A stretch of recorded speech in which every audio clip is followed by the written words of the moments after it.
Bienvenidos a Equalizer. Mi nombre es William Acosta.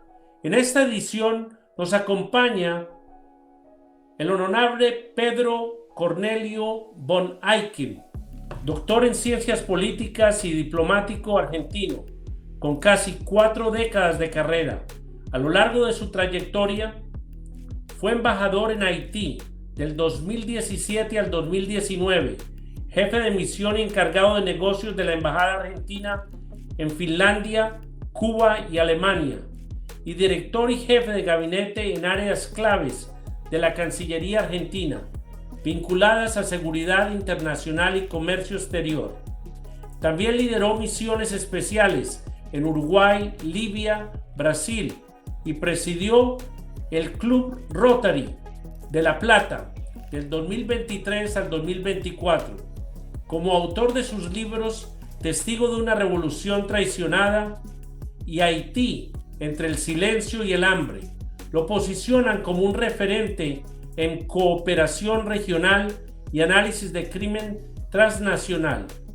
Hoy dialogaremos sobre la crisis en Haití, el impacto del asesinato del presidente Jovenel Moïse, la expansión del poder de las pandillas y sus conexiones con el narcotráfico, temas donde la frontera y el narcotráfico juegan un gran papel. Hablaremos sobre Cuba, Venezuela y Colombia y la complicidad o inacción regional que agrava los desafíos de seguridad y gobernabilidad y diplomacia internacional.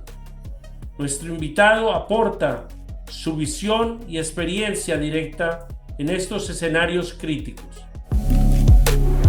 Buenas tardes, embajador Cornelio von Aiken. Gracias por haber aceptado la invitación aquí a su casa, el programa Equalizer. Quería empezar que nos diga un poco sobre quién es el embajador Pedro Cornelio von Aiken. ¿Cómo no? He sido embajador desde luego de 39, de 30 y pico de años de carrera, solo en el último puesto en Haití, 2 años, pero antes he estado, como comentaba antes, fuera de cámara, digamos, en Alemania cuando cayó el muro. Después estuve, justamente años después estuve en los años 2000 en Cuba, 3 años y medio, y luego, como decía que tenía mucho calor en Cuba, ¿tienes calor? Bueno, entonces me mandaron a Finlandia, de Cuba directo a Finlandia, con escala en París nada más. Y al final, bueno, años después en Haití. Yo soy doctor en ciencias políticas, a veces digo doctor en Cuba porque mi tesis doctoral fue sobre Cuba. Y ahora me dedico a escribir, a leer, porque para escribir hay que leer, hacer análisis político, en fin, y de vez en cuando viajar un poco. Estoy retirado del servicio exterior hace 3 años, así que, William, a eso nos dedicamos. Qué bueno. ¿Cómo describe la relación actual entre las pandillas y el poder político en Haití? Y lo voy a poner un poco en contexto. El señor Barbecue, que fue ex policía de Haití, trajo a las 5 pandillas más poderosas del país y las unificó en una sola pandilla, dándole un poder en todo lo que es el microtráfico, la extorsión y el tráfico regular de estupefacientes en Haití. En la violencia, después del asesinato del presidente Jovenel Moïse en Petitville, en su casa, por un grupo supuestamente de mercenarios de origen colombiano, todos ex miembros de las Fuerzas Especiales de Colombia, que fueron contratados por una compañía en los Estados Unidos, y muchos de ellos todavía tienen procesos abiertos en Haití.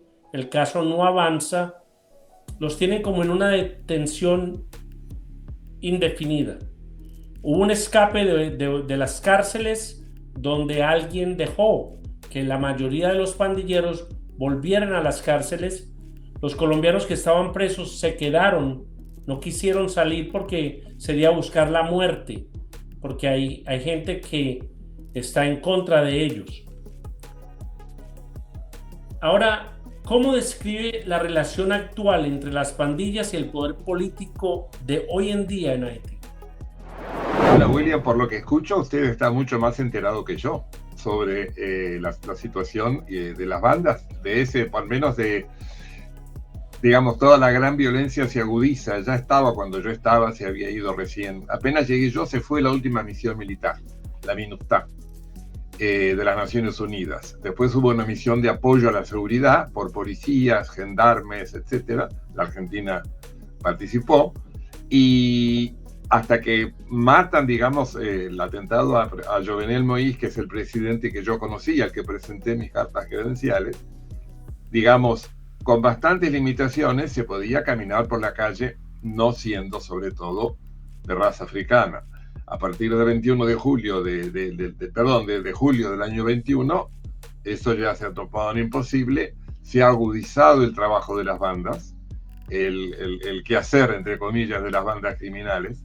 Yo realmente, no sé, al menos hasta donde llega mi información, no diría que hay una relación entre las bandas precisamente y el gobierno, que es un gobierno que, William, no tiene legitimidad de origen.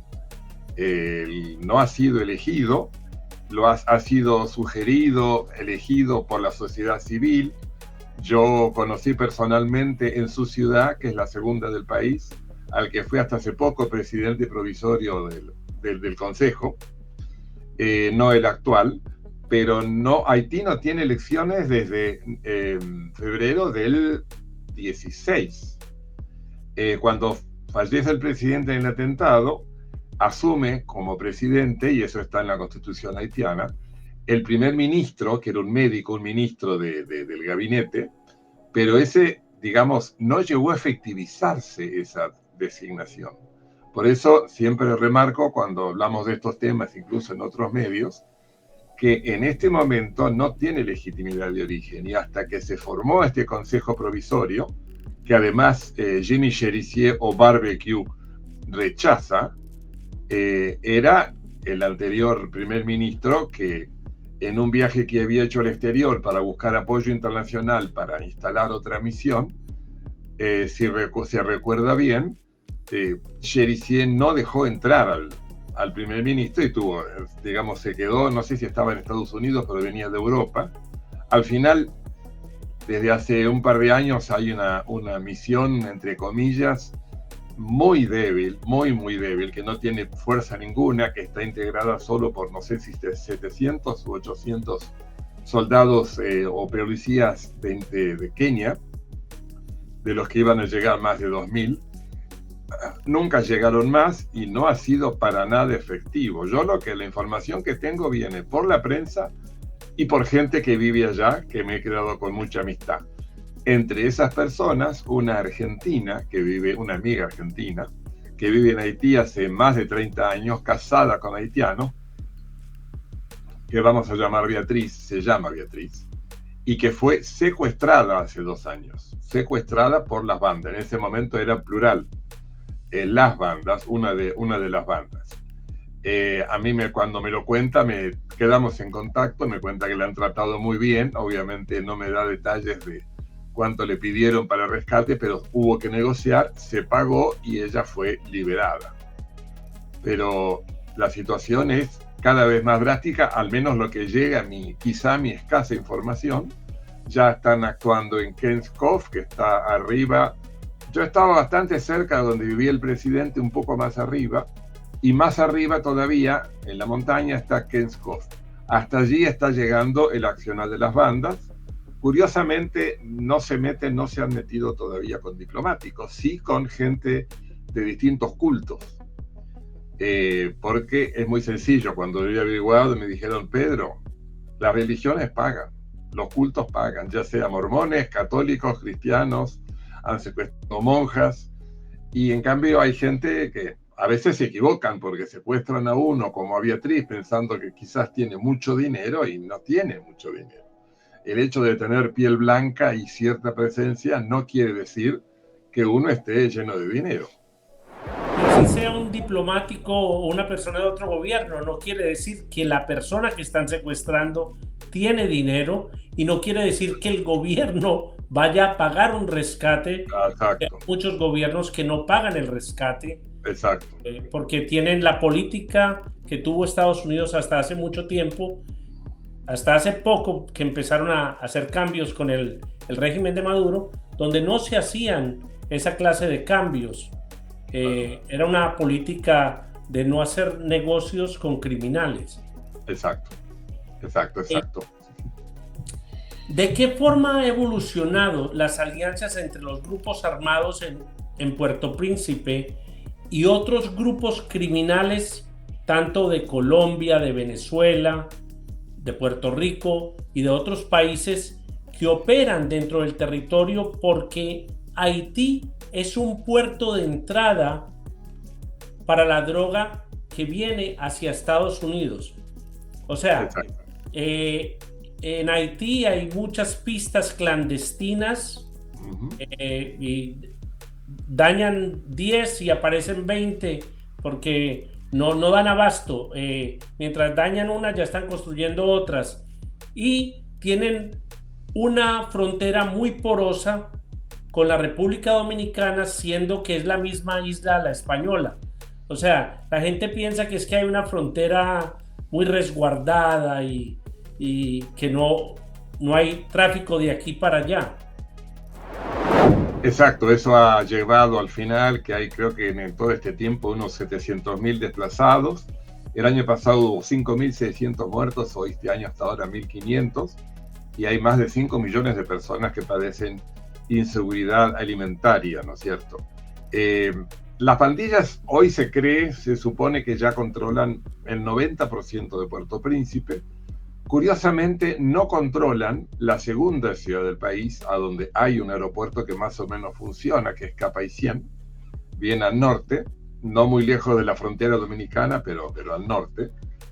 Y son gente que, usted me ha dado la información, yo no la tenía, que estarían unificadas las pandillas. Yo tenía información que pues siguen diciendo las bandas, puede ser que sea una, y Jimmy Cherizier es uno de los capos, digamos, quizá de la que era la banda más importante. Son pandillas que cuentan con ametralladoras antiaéreas, drones de vigilancia, alta tecnología en comunicaciones, como acaba de decir usted, puertos clandestinos para reabastecimiento en lanchas rápidas. Y después hay algo que para mí es un interrogante, quizás para mucha gente.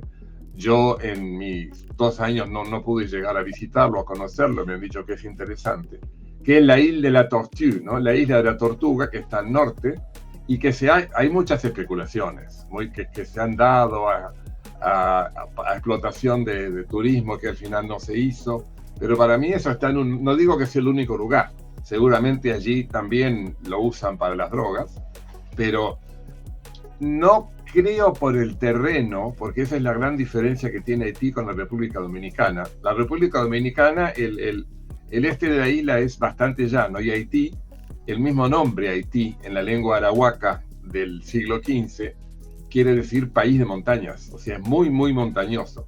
Pero seguramente, bueno, Colombia también es muy montañosa y también hay pistas de aterrizaje. Pero en Haití, ya la misma capital, no así con Cap-Haitien, pero Puerto Príncipe tiene bastante, digamos, una topografía también montañosa, pero obviamente está el aeropuerto principal del país, ¿no? Sí. ¿Cuáles son los principales desafíos para la reforma de la justicia penal en Haití? No solo la justicia penal, para mí habría que empezar por reformar la Constitución, este sistema que tenía Moïse en el tiempo que yo estuve, tuvo 4 primeros ministros. Es decir, es un sistema que no lo mío, digamos, no es la especialidad del derecho constitucional, además yo soy politólogo, pero me parece que se parece al sistema francés presidencialista, pero no como el resto, no como Estados Unidos, pero también semiparlamentario porque tiene un primer ministro que puede ser removido por el Parlamento. Lo que pasa que es por ejemplo, tiene una influencia desmedida, a mi juicio. En Haití, el Senado lo tenía, digamos, cuando estaba el presidente Moïse, el Senado, algunos senadores directamente nombraban a los ministros. Eso en un país como Estados Unidos o el nuestro, que tiene la constitución bastante parecida en ese sentido, es impensable, digamos. Por más que el Senado, digamos, el Congreso o el Senado, una de las dos cámaras, tanto en Estados Unidos como en Argentina, sea completamente opositor, eso pasa en Argentina y ha pasado en Estados Unidos, no indican al Poder Ejecutivo nombre de los ministros. Bueno, eso sí pasaba en Haití. Yo iba a un gimnasio en mi tiempo libre y a veces iba un senador y me lo contaba. O sea, eso es algo que en un sistema presidencialista no puede suceder. No hablemos, bueno, por no entrar en la corrupción, en muchas otras desviaciones, ¿no? Yo creo que me han hecho hace unos meses una nota, una radio española sobre el mismo tema, preparando para la Feria del Libro de Frankfurt, y ya que el periodista, digamos, era español, le decía, ¿sabes lo que necesita Haití además de seguridad? Una especie de pacto de la Moncloa. Enseguida lo entendió. Ahí hay que sentarse y ponerse de acuerdo. Más allá, William, del tema de las bandas, de la violencia, más allá de eso, supongamos que eso está arreglado. Bueno, gente, los elegidos tienen que poder gobernar. No puede ser que todo el tiempo en la historia del siglo XX, del siglo XIX y lo que va de este siglo, se sacan, hay revoluciones, golpes de Estado. No tenga ninguna duda que las bandas, no quiero hacer nombres, pero hay expresidentes que apoyan las bandas. Me imagino que eso se sabe. Y esa es una de las cosas, embajador, que yo siempre lo he dicho en este programa. Narcotráfico internacional y transnacional no puede operar sin la bendición y el apoyo de los gobiernos del mundo. No hay manera. Exacto. Los verdaderos narcotraficantes se sientan en posiciones de corbata en oficinas y dirigen como titireteros a los títeres que están abajo, que están pegados de cuerdas. Cuando no les sirven, los desaparecen y cambia el modus operandi de la organización. La gente dice que Haití es uno de los países más pobres del mundo, pero eso en realidad no es verdad. No. Haití tiene muchas riquezas, pero están mal explotadas, mal divididas, y el que entra al gobierno entra es a robar, no entra a construir un país. Y sabe qué pasa además, eso justamente lo estaba leyendo hace un par de horas. Lamentablemente, no solo la inseguridad no permite explotar lo que se supone que hay, aunque cuidado, no es tanto. No hay inversiones para certificar que los minerales que se sospecha que hay están en una cantidad interesante para la inversión, para la explotación. Tanto minera, se habla de oro, de cobre, se habla de iridio. El iridio es tan valiosísimo en dinero. Por supuesto petróleo, pero no se ha llegado todavía, aunque hace tiempo que se dice que está eso, a verificar en qué cantidad. Y hay otro problema en Haití, que es la muy vulnerable o deficiente infraestructura. Cuando yo se estaba haciendo, creo que con ayuda de la Unión Europea, una ruta del sur al norte, que es por la que se va cuando uno va en automóvil. Si no, yo fui una vez en avión y regresando a propósito en el automóvil para conocer un poco. Y justamente en el primer viaje que hice, cuando regresé de Cap-Haïtien a Puerto Príncipe, tuvimos que esperar. Tenemos una guardia de gendarmería argentina. Lamentablemente no se puede confiar de ninguna manera en la fuerza de seguridad local para las embajadas. Los países tienen, nosotros teníamos 12 gendarmes que van cambiando cada año, y cada desplazamiento así, en esa época, 17 al 19, era con 2 coches blindados y 6 o 7 gendarmes. Bueno, cuando volvía de mi primer viaje, justamente estaba el presidente con su delegación, Moïse, viajando en sentido contrario, es decir, hacia el norte, porque estaba revisando las obras que estaban haciendo para mejorar el tramo de autopista, que es mayoritario, ¿no? Para llegar ahí, porque son 190 kilómetros entre las dos ciudades, pero son casi 3 horas de automóvil, ¿no? Pero por lo menos con eso quiero decir, era un hombre que se ocupaba bastante también, por supuesto, acusado de corrupción, pero bueno, uno todavía no olvide, no hay Corte Suprema todavía en Haití, el máximo nivel de justicia que hay es la Corte de Casación, pero no ha habido pruebas, no se han presentado pruebas, hay muchas sospechas, no solo sobre el expresidente fallecido, sino sobre mucha gente. Hay mucha presunción, pero no se ha llegado a probar. Eso que... Por eso le decía, se habla de oro, se habla de cobre, varios minerales, bauxita, petróleo también, petróleo en la parte continente, digamos, en la isla, pero también en la bahía de Puerto Príncipe, pero todavía no hay. Yo no he visto, por ejemplo, porque también se habla de petróleo en el mar, nunca vi ninguna plataforma. Es decir, hay que estudiar, hay que analizar bien todavía en qué medida se puede explotar todo lo que se supone que hay. ¿Qué acciones ha tomado la diplomacia internacional para enfrentar el narcotráfico haitiano? Si llega a haber habido eso, lo desconozco. Hay un problema con Haití. Mire, no tiene ejército. El ejército, entiendo que el presidente Aristide, las Fuerzas Armadas, lo ha sacado, digamos, en esa época. Sí, por las fuerzas locales no alcanzan, son menos de 10.000 policías para 12 millones de habitantes, que no tienen elementos materiales para combatir. Las Naciones Unidas no terminan de aprobar una fuerza como la MINUSTAH, una fuerza militar, no de apoyo a la seguridad, sino militar, porque tiene veto de Estados de Rusia y China, ¿no es cierto? Dicen que no se puede, que no tiene sentido. Los rusos y los chinos, por ejemplo, los rusos dicen en la última votación, el gobierno de dudosa legitimidad, eso es cierto. La MINUSTAH fue negativa y los haitianos no la quieren. El representante chino dijo algo parecido.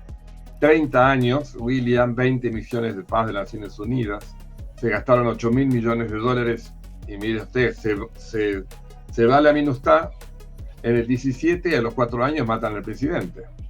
Es decir, yo creo que por parte de la Argentina y de todos los estados que colaboran con Haití, no basta con la represión, que ahora es indispensable, por supuesto, y que a nivel local no alcanza.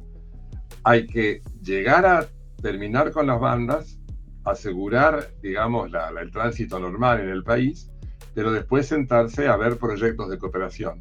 Eran pocas, creo que siguen siendo pocas las embajadas que había. En mi época eran 21, digamos, el nuncio apostólico y 20 más. Pocos países europeos, pero estaba la Unión Europea representada. Y no se justifica, a mi modesto juicio, una embajada en Haití si no puede hacer cooperación técnica. Hasta Panamá, con cuyo embajador yo hice muy buena amistad, Panamá tenía, uno puede decir un país pequeño, puede ser, pero proyectos de cooperación técnica y agrícola importantes. La Argentina también los tenía. Ahora, por supuesto, en el estado actual de la inseguridad, no se puede encarar ni inversiones ni cooperación, porque muchos incluyen, por ejemplo, Argentina tenía un proyecto pro huerta que funciona aquí, por eso se llevó a algunos países del exterior, para las huertas familiares, pero implica ingenieros agrónomos argentinos y haitianos, implica desplazamientos. Eso sirvió durante 10 años y fue muy útil, pero ese y otros proyectos con esta inseguridad no pueden caminar. Embajador, ¿qué sucedió con el dinero que muchos países del mundo le dieron a Haití para reconstruir después del terremoto? Eso creo que está teñido, para variar en la historia de Haití, con una seria y muy triste corrupción, en la que están metidos muchos grandes personajes de países muy importantes, por no decir el donde usted está ahora. Sí, y la tristeza de todo eso es que a ninguno de ellos lo llevan frente a la justicia o le hacen una auditoría. Para mí las matemáticas no fallan. Si, por ejemplo, usted es un general en Venezuela y su sueldo está limitado a $20,000 al año y usted tiene un avión privado que vale 2 o 3 millones, un buque o una lancha que vale otro millón, tiene una mansión que vale otro millón. ¿De dónde salió ese dinero?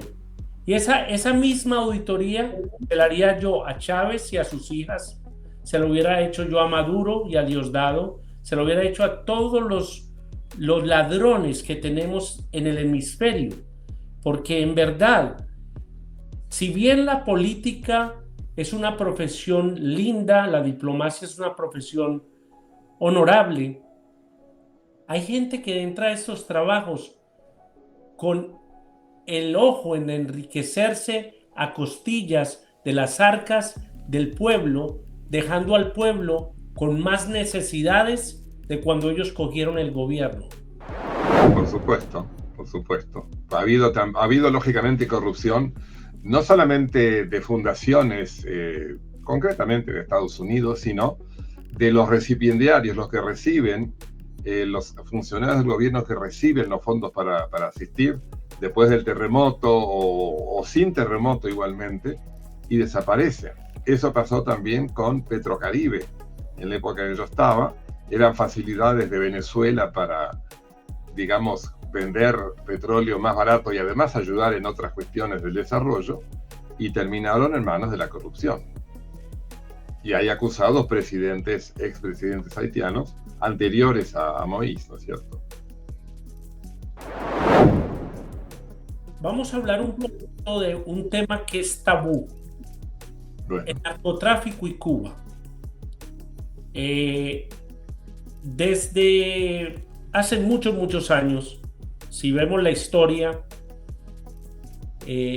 cuando estaba el coronel Ochoa y 11 más de sus hombres que fueron asesinados por el régimen no para dar justicia, sino para callarlos, silenciarlos.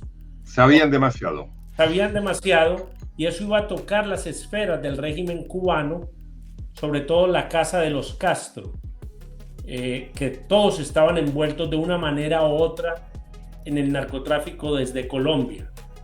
Esas rutas de narcotráfico siguen hoy en día tan vivas como cuando estaba Fidel vivo.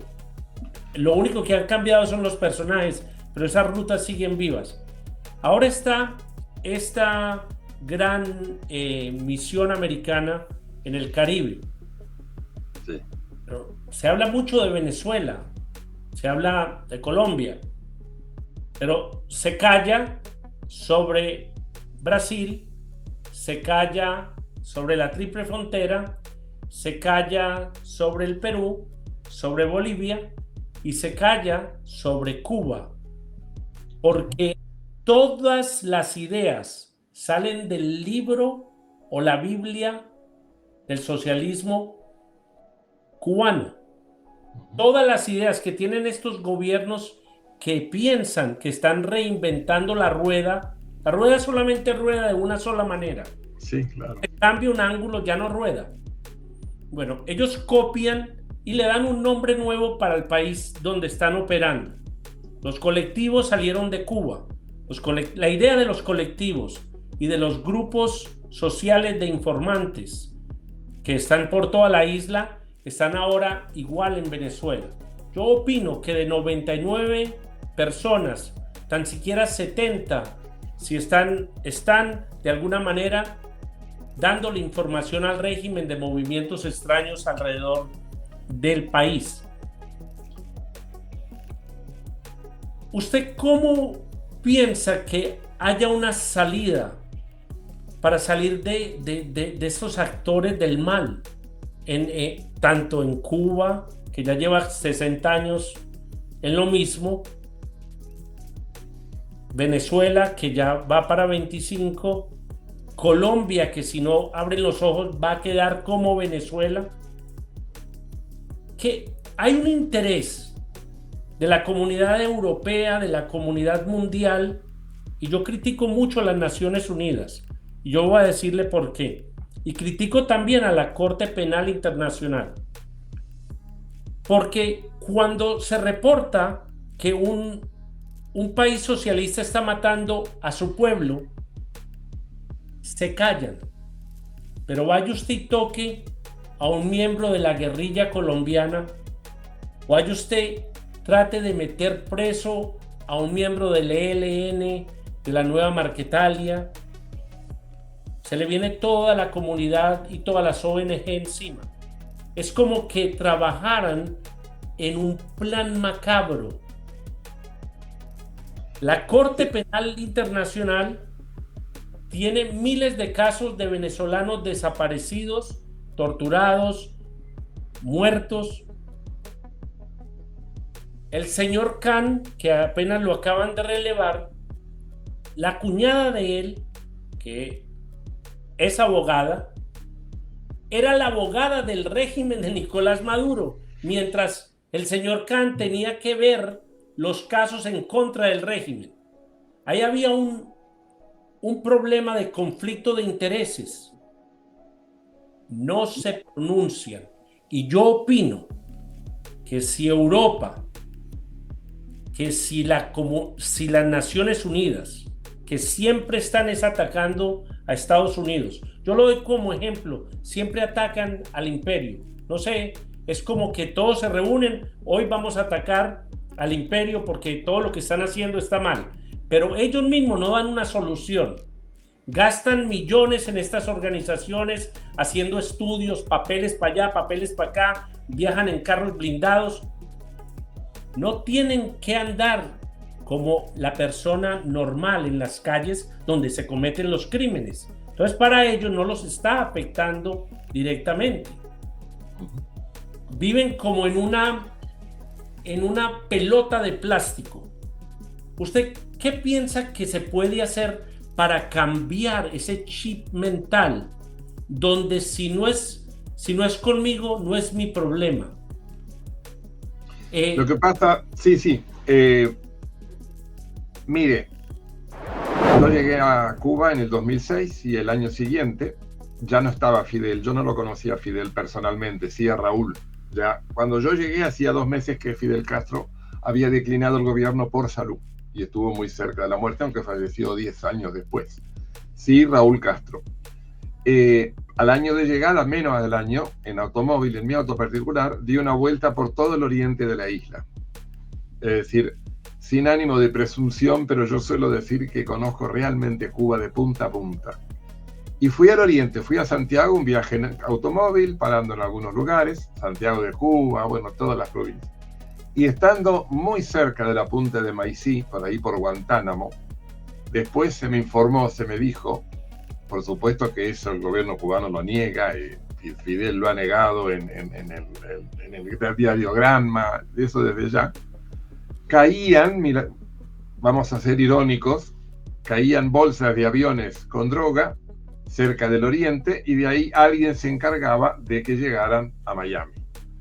Eso año 2007, 2008 y en el pasado también, anterior. Hoy en día yo sé que, para ir a algo más del presente, William, hay una tremenda complicidad muy arriba en Venezuela, en Colombia, muy arriba, con otros gobiernos grandes hispanoamericanos muy arriba, que favorecen la salida de toneladas de cocaína desde Colombia a Estados Unidos por vía del estrecho del paso que hay entre Puerto Rico y República Dominicana, que tiene un nombre que ahora no recuerdo. Por eso salen tantas armas, la mayoría de las armas que usa esa gente, el tráfico de drogas, los narcos son norteamericanas, no todas, también hay K-47, pero la mayoría, y parte de esas armas son recibidas, usted debe tener la información también, por las bandas haitianas.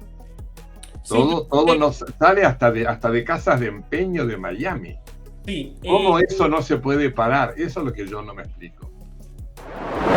nosotros, Jesús Romero, el excomandante de inteligencia naval, que escribió el libro La Reina del Aire, el último vuelo, La Reina del Aire. Lo acabo de leer, sí.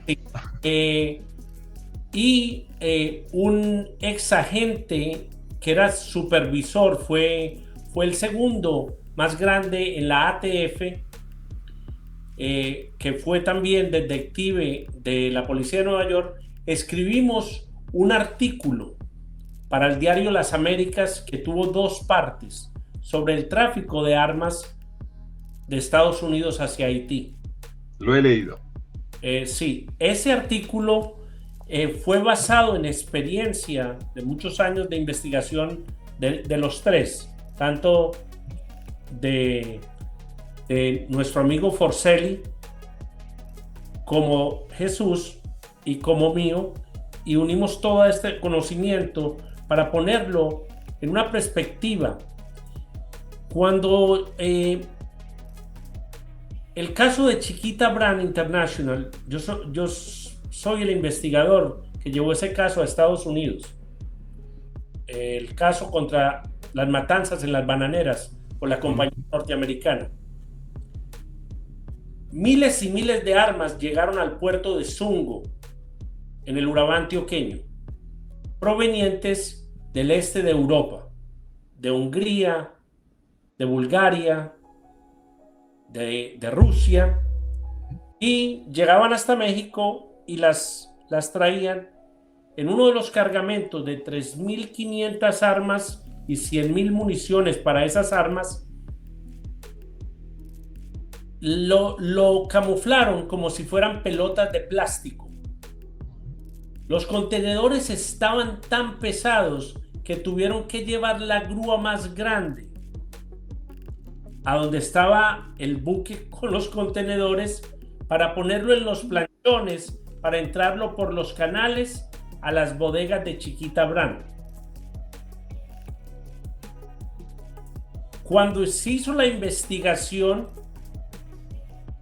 era una compañía que se llama Hirsa, que operaba desde Guatemala, de 3 exmiembros de entidades de inteligencia israelí que se convirtieron en vendedores de armas.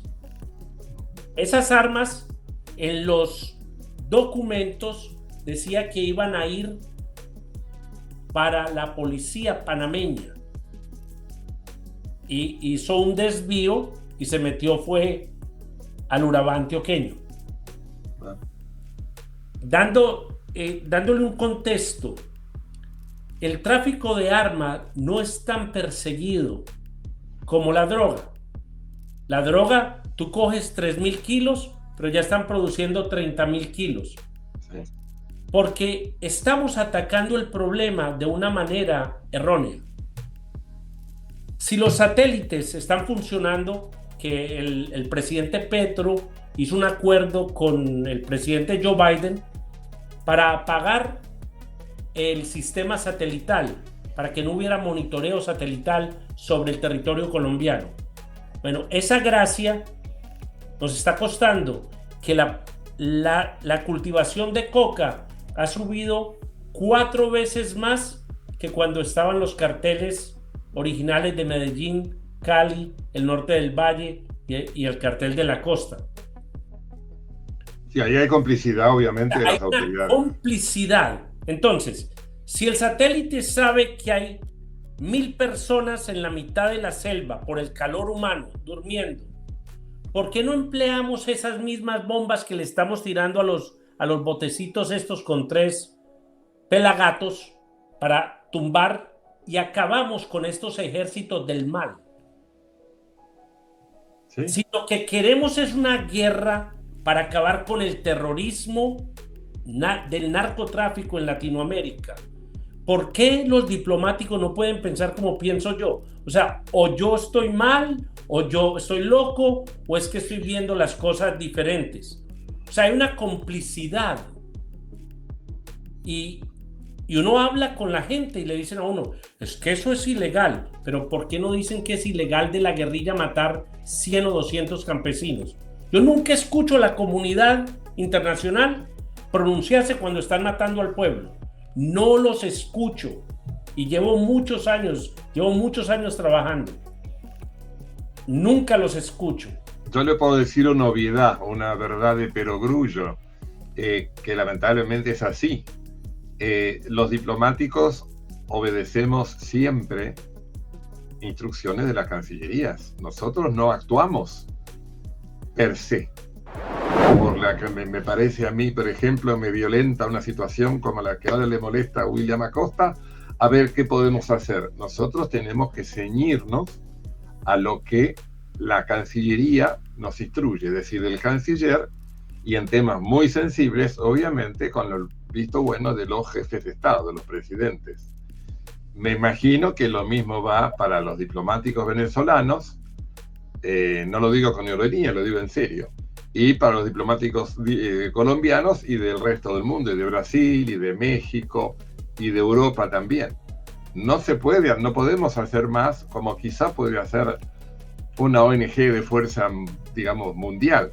El diplomático tiene que ceñirse a la instrucción que recibe de su gobierno. Y si no, tiene que irse, tiene que volver a su casa.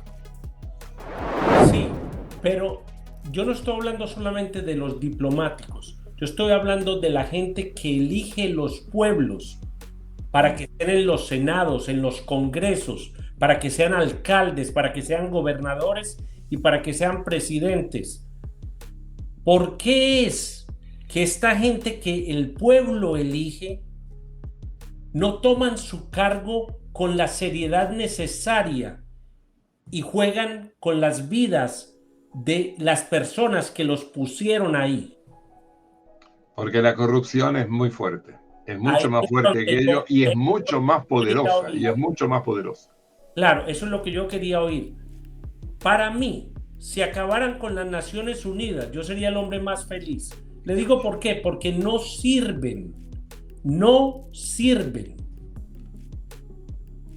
Si acaban con la Corte Penal Internacional, sería súper feliz, porque no sirven. De todos los casos, yo no he visto el primer caso de Venezuela que haya llegado a una condena contra alguien del régimen.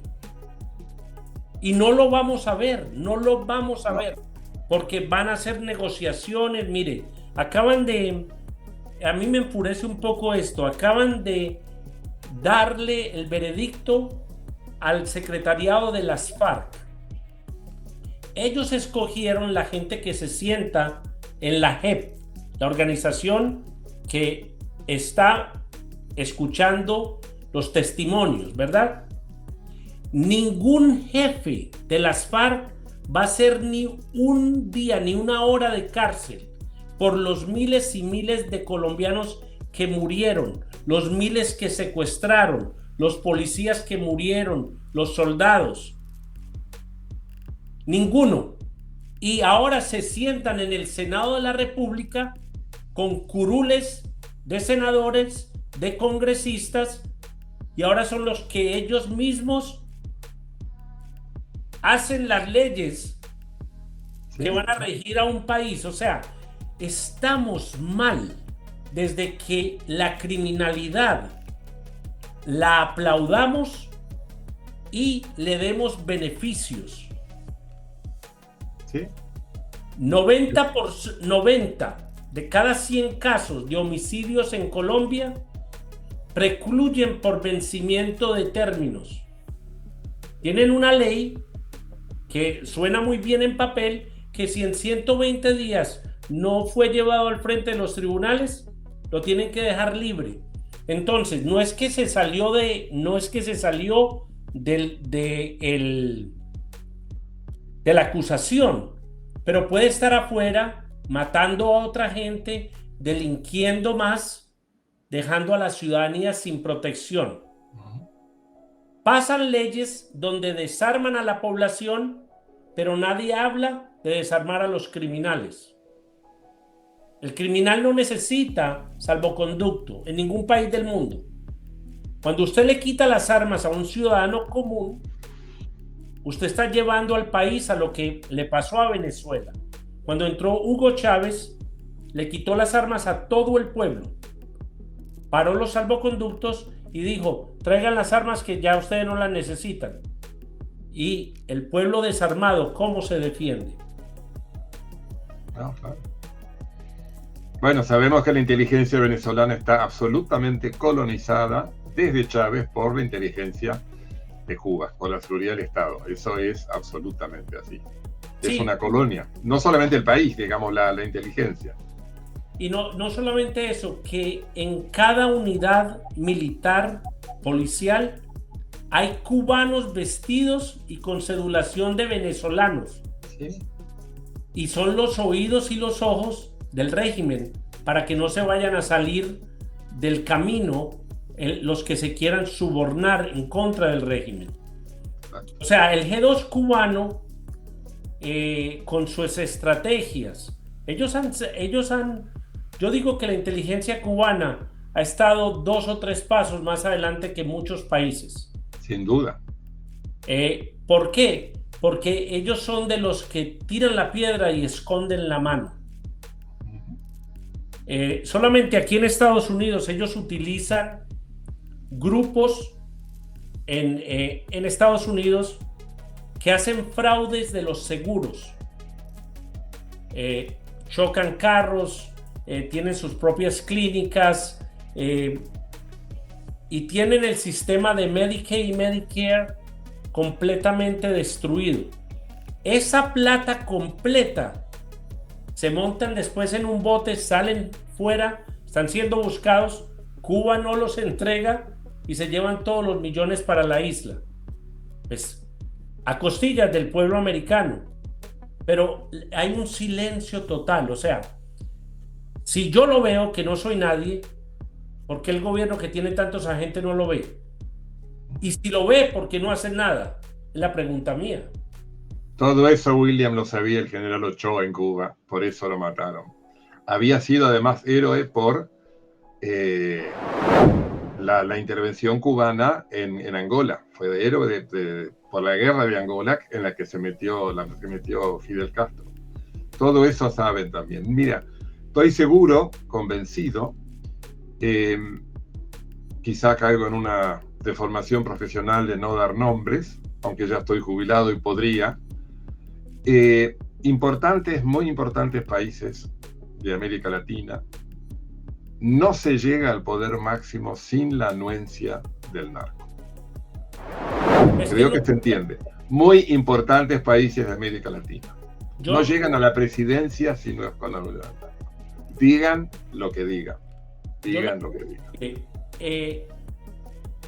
México, Colombia, Bolivia, Ecuador, Perú y para de contar, Paraguay, todos esos gobiernos, el que llega arriba es porque le trajeron las tulas llenas de millones de dólares para hacerse el de la vista gorda y ser cómplice del narcotráfico internacional. Y yo no estoy hablando solamente de carteles, porque la gente dice, es que son 2 o 3 carteles. No, estamos hablando de organizaciones que ya funcionan internacionalmente, transnacional. Tenemos grupos, la Ndrangheta, tenemos la Camorra, esos son italianos, tenemos la Cosa Nostra, tenemos los albaneses, tenemos la mafia rusa en sus diferentes facciones, tenemos la mafia cubana, tenemos cantidad de mafias. El primer comando capital en Brasil. El comando capital, el comando vermelho, que tienen casi 6.000 hombres en este momento. ¿Usted ha escuchado algo sobre esos 6.000 hombres que se están dispersando por toda Latinoamérica y están haciendo un la triple frontera Argentina, Paraguay, Brasil, obviamente. Sí. Por eso mismo. Entonces, estamos muy concentrados en 2 o 3 lanchas de Venezuela y yo aplaudo lo que está haciendo el presidente. Pero vamos a hacer lo que se tenga que hacer para salir de estos gobiernos. Mire, la señora Sheinbaum de México pega el grito cada que se habla de atacar a los narcotraficantes con la soberanía de nuestro país. La soberanía. Ellos todavía están peleando la guerra española, están peleando todavía esa guerra y el nacionalismo de lo que Estados Unidos les quitó o no les quitó, o se quedó contradictorio, no se quitó. Pero no están viendo el daño de los miles y miles de personas en México que han muerto, no solamente por las balas del narco, pero en México también hay un problema de uso y abuso de sustancias como el fentanilo, la cocaína y otras drogas que no está siendo atendido. Colombia tiene el mismo problema. Usted va a las grandes ciudades de Colombia y usted ve la cantidad de jóvenes durmiendo en las calles, vueltos una nada. Los ponen en ciertos lugares de la ciudad y al gobierno no le importa. La gente pasa, se tapa la nariz y siguen derecho porque ese no es mi hijo, ese no es mi problema. Pero sí es el problema de todos los seres humanos si nos ponemos a ver que solamente con la legalización de la marihuana en Estados Unidos, usted habla con cualquier médico que trabaje en la emergencia, la cantidad de casos de muchachos desde los 6, 7 años, solamente por el humo que le echan los padres, que están cayendo en bipolarismo, esquizofrenia y toda clase de problemas mentales, porque el cerebro hasta los 26 años o algo así no está completamente formado, y si uno le da una dosis fuerte del THC, que es el componente químico que le da a uno el high, están manipulando esa marihuana. Ahora también le están rozando fentanilo. La cocaína que está viniendo de Venezuela, por los exámenes que han hecho en muchos kilos, porque cuando cogen 2.000 kilos, cogen apenas 20 o 30 y los dejan, pero mandan algunos al laboratorio para mirar la pureza y mirar sus características y sus componentes, ¿verdad? Tienen grandes cantidades de fentanilo que son fatales. O sea, están usando la droga como un arma química sin disparar ni una sola bala. Y los muertos están cayendo aquí en Estados Unidos por los miles. Sí, sí, seguramente. ¿Quién está envuelto en esto? Y vamos a nombrar países. China, por vender los precursores, y así les pongan todas las trabas del mundo, los chinos. La lavandería más grande del mundo de dinero del narcotráfico son los chinos. Los precursores son ellos. Las drogas sintéticas, todos los precursores que necesitan los Países Bajos, son ellos los que se los venden. Esa droga sintética que está viniendo de Países Bajos ahora está llegando a Colombia. Colombia se está convirtiendo en el hub de distribución para toda la región, también de drogas sintéticas. La droga sintética, sea en una pastilla, sea en un papelito que te metes debajo de la lengua como el ácido, sea en una crema, lo que ellos como la quieran preparar, está matando a nuestros jóvenes. Ese silencio que tienen los gobiernos va a pasarnos la cuenta tarde o temprano. Usted tuvo que estudiar mucho para llegar a donde está. Yo tuve que estudiar mucho. ¿Qué futuro nos espera o les espera a nuestros hijos, a nuestros nietos, si nuestra juventud está sumida en la droga? Es terrible no poder ser optimista, pero me temo que, lo vuelvo a repetir, William, está muy fuerte la penetración del dinero que maneja el narcotráfico y Venezuela, hasta donde sé, también bastante, algo que es más, igual o más fuerte que el buen dinero que la droga, que es el tráfico de personas, la trata de personas. Y por no hablar del opio que viene de Afganistán y pasa por Venezuela. Todo está todo conectado. Y manejan demasiado dinero. Sí. ¿De qué modo puede multilateralismo influir positivamente en la crisis de Haití y Venezuela? Tiene que haber voluntad de los gobiernos para hacerlo. Eh, Obviamente lo ideal sería llegar a un consenso sobre una fuerza militar en este momento, no vetarlo o ver cómo se puede negociar, porque hasta ahora ya van por lo menos 2 veces que Rusia y China vetan en el Consejo de Seguridad una resolución que no sea solo de apoyo a la seguridad, sino militar, como la MINUSTAH. Si no hay esa voluntad de los gobiernos, de todos los que están implicados y también de los que están vetando, aunque lógicamente, como había dicho antes, los gobiernos tienen, tanto China como Rusia tienen sustento en los argumentos de que porque no funcionó, en fin, son varias cosas para hablar ahora, pero de alguna manera, porque con las condiciones que hay ahora, localmente en Haití, ejército que no hay y policía que no alcanza, no se va a poder resolver. No se va a poder resolver. ¿Qué desafíos personales tuvo durante sus negociaciones multilaterales de seguridad, tanto en Haití como en Cuba? Yo no me especialicé en diplomacia multilateral. Le voy a decir algo tipo anecdótico. Mi única experiencia multilateral tuvo lugar en Nueva York en el 2003, en la Semana de la Mujer, porque yo fui el único hombre en la Cancillería Argentina que fui director de la mujer, de temas femeninos. Y por supuesto la Comisión de la Mujer de Naciones Unidas se reúne en marzo.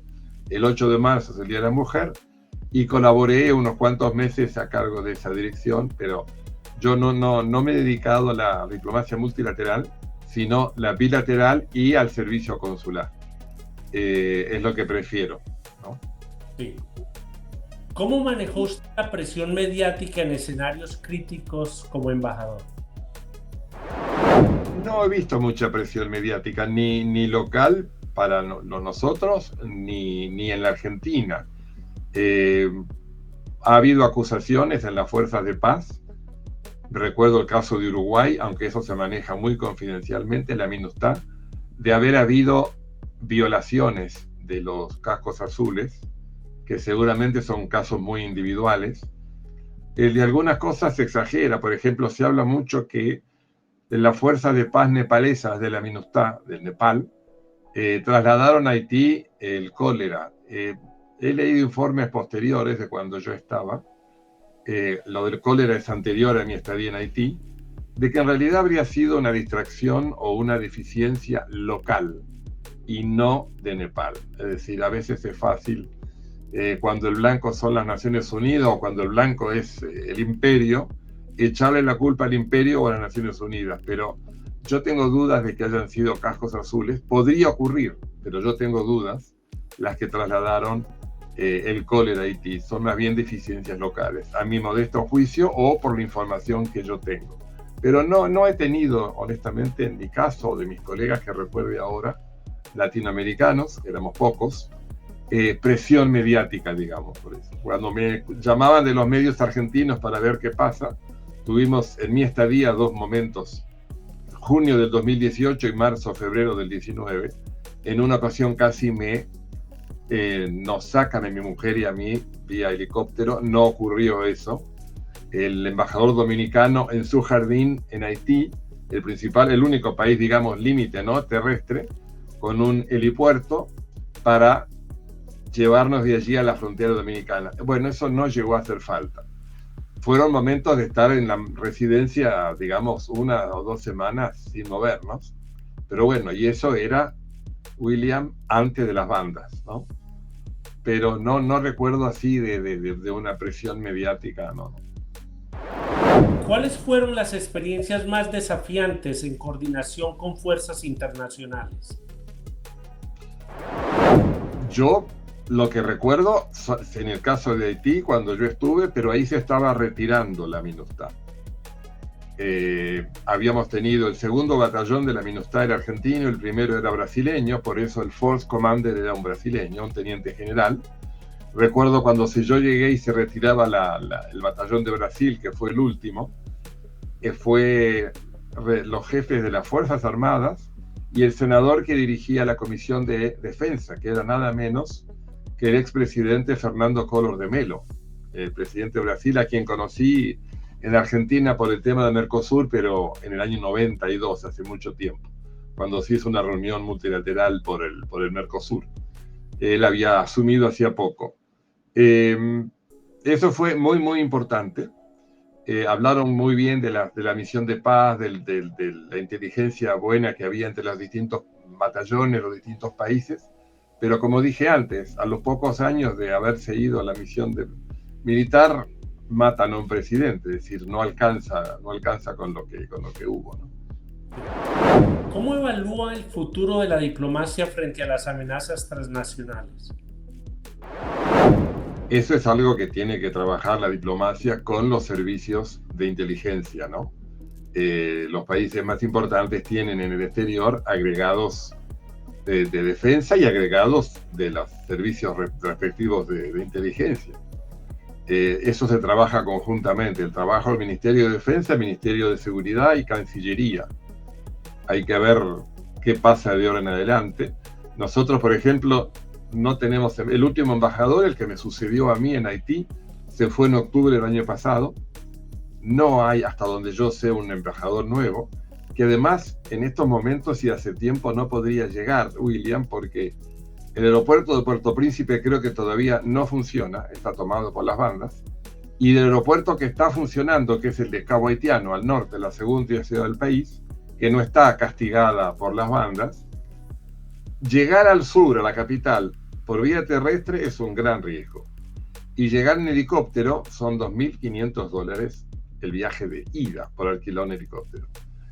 Por ese motivo, hasta donde sé, nuestra encargada de negocios, la cónsul, no puede irse de Haití, la embajada no puede quedarse sin nadie, es la única que está, y probablemente por eso también no puede llegar un embajador.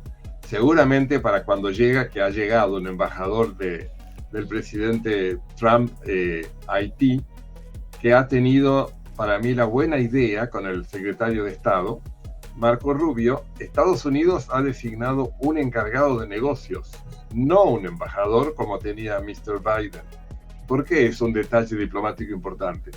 El embajador siempre es el representante no solo de su país, toda la embajada, los funcionarios representan a un país, pero el embajador representa directamente al jefe de Estado propio ante el jefe de Estado que uno va a trabajar, digamos.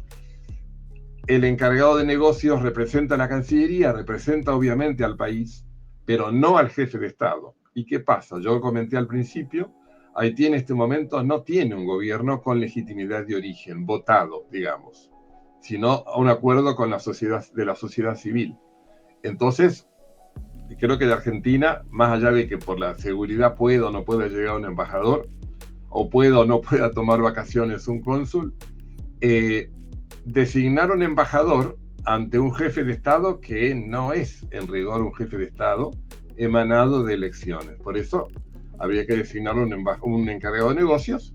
De hecho, la funcionaria que está ahora lo es, encargada de negocios, y hasta que por lo menos haya elecciones. He leído en los últimos días que podría haber elecciones en Haití a fines del año que viene recién o posteriormente.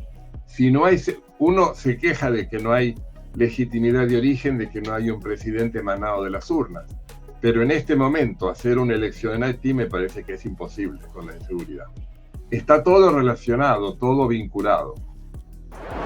Una última pregunta, que se nos está ya acabando el tiempo, pero desde ahora lo invito.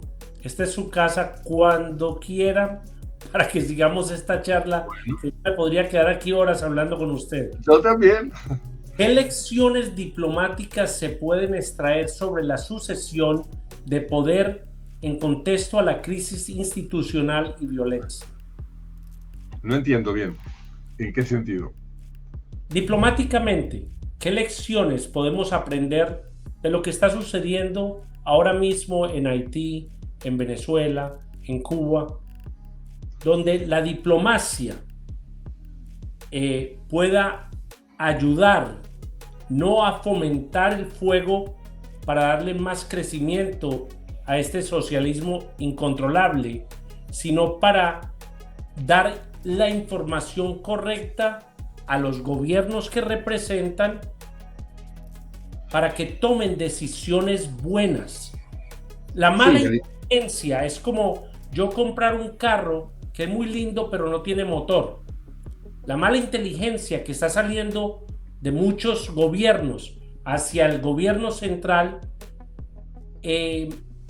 hace que los gobiernos no estén bien empapados de lo que está sucediendo en los países donde están estas embajadas. Yo estoy seguro que sí están informados. Nosotros y ahora la colega que está en nuestra embajada enviamos informes, algunos públicos porque son recibidos de la prensa local o internacional y otros reservados por conducto, por la forma en que uno se entera de las cosas. Vuelvo a decir, William, lo que dije antes. Hace falta consensos, hace falta diálogo, pero los diplomáticos entre sí en una capital no conversan o no se ponen a discutir temas comunes si no tienen instrucción de sus gobiernos. Y a veces los gobiernos, de alguna manera u otra, no quisiera extenderme en muchos detalles sobre esto, bueno, no se llevan bien entre sí, los gobiernos, los jefes de Estado. Con eso difícilmente van a dar instrucciones para que se pongan de acuerdo, digamos, los embajadores entre sí, ¿no? De otros países. Si no hay una instrucción en ese sentido, uno lo puede hacer en una comida. Yo estoy en Haití, estoy en La Habana, me reúno con el encargado de negocios americano o el holandés, puedo conversar motu propio. Pero para encarar acciones concretas que lleven a algún resultado o alguna iniciativa, tenemos que tener instrucciones de mi Cancillería, de la Cancillería holandesa, de la Cancillería cubana, es decir, tiene que haber siempre, eso pasó también en la última guerra mundial, eso pasa, ¿no? Tenemos que recibir instrucciones de los gobiernos, porque los diplomáticos no actuamos motu propio per se, sino por instrucciones. Sí, ahí sí se podría, pero tendría que haber decisión a ver cómo se puede encarar. Hace poco me enteré que el gobierno de Panamá, en algo que vi en las redes, estaba muy interesado en también solucionar de alguna manera la gran crisis de seguridad de Haití. Y no creo que sea solamente Panamá, son muchos gobiernos los que están interesados, pero no habrá todavía bases suficientes como para encarar una acción colectiva, consensuada. Una pregunta, y también le voy a pedir esos 2 libros, yo se los voy a comprar. Sí, vamos a mostrarlos que acá. Sí, usted escribió Testigo de una revolución traicionada, sí, y Haití entre el silencio y el hambre. Este es Testigo de una revolución traicionada. Este está no solo en librerías de Buenos Aires, sino que por Instagram, yo iré a redes, se puede conseguir por Amazon también, en el formato de digital. Esta es una versión abreviada, este libro sobre Cuba, de mi tesis doctoral que terminé de escribir en Haití, o sea, 12 años después de irme de Cuba. Este no, el de Haití es original, es decir, no es, digamos, versión de ninguna tesis, y ahí me he metido en un presente prolongado, lo que vi durante esos años y después que yo me fui, pero también mucha investigación histórica, hasta me pongo a analizar, por ejemplo, el vudú, el creol como símbolos identitarios en la esclavitud, es decir, son estudios concienzudos no solamente del presente y de los problemas políticos, sino del pasado de los países. Muchísimas gracias, embajador. Ha sido un honor poder dialogar con usted. A veces yo me extiendo un poquito, pero hay veces que hay conversaciones que se tienen que decir. Uno se guarda a veces mucho cuando hace las entrevistas. Sí. No habla de lo que se siente personalmente como la persona que está entrevistando, dando una opinión para que las personas piensen fuera de la caja. Yo creo Sí. que hay que tener un diálogo de pensamiento. Yo, hoy empieza las Naciones Unidas, hoy o mañana empiezan, y espero que pues salga algo bueno y productivo de estas reuniones que hacen anualmente. ¿En qué número van ya de Asamblea General? Uy, no sé, desde el año 45, Sí, llevan muchos. ya llevan 80 años este año. Sí, pero ojalá que nuestra parte del mundo, de este hemisferio, cambie. No se puede limpiar todo, pero que a lo menos podamos vivir en sociedad, una sociedad donde las personas se puedan expresar libremente, donde tengan libertad de movimiento, tengan libertad de religión y tengan libertad de poder tener su dinero sin que alguien del gobierno diga me lo expropia, quítenle lo suyo, que nunca va a llegar al pobre, como dice el socialismo, se queda en las arcas de ellos mismos. Obvio. El socialismo funciona, los zurdos funcionan, los 10 o 20 que están en la cúpula, el resto reciben las migajas y el pueblo aguanta hambre. Exactamente. El problema también es del entrevistado, William, porque cuando también le interesa hablar o le gusta hablar de lo que ha vivido, así que no es solo del entrevistador, sino del entrevistado. Muchas gracias y mi Dios lo bendiga. Realmente, Voy a pedirle copia con su autógrafo, dedicación. Yo le mando lo que valga los 2 libros, por favor. sí, si no, en algún momento habrá que ir a Miami y habrá que hacerlo. Sí, sí. Y feliz viaje. Muchas gracias, muchas gracias. Todo Seguramente nos volvemos a ver después del viaje. Ah, no, claro, claro, porque yo le tengo ya otra invitación para otro programa. ¿Cómo no? Muchas ¿Cómo no? gracias. Le agradezco a usted. Gracias. Agradecemos profundamente a Pedro Cornelio von Aiken por compartir sus conocimientos y testimonios con nosotros, a la audiencia por acompañarnos y al equipo de producción de Equalizer por hacer posible cada episodio. Si les gustó este programa, por favor denle me gusta y compartan los enlaces que aparecen en pantalla con todas sus amistades y familia. Hasta la próxima y Dios los bendiga.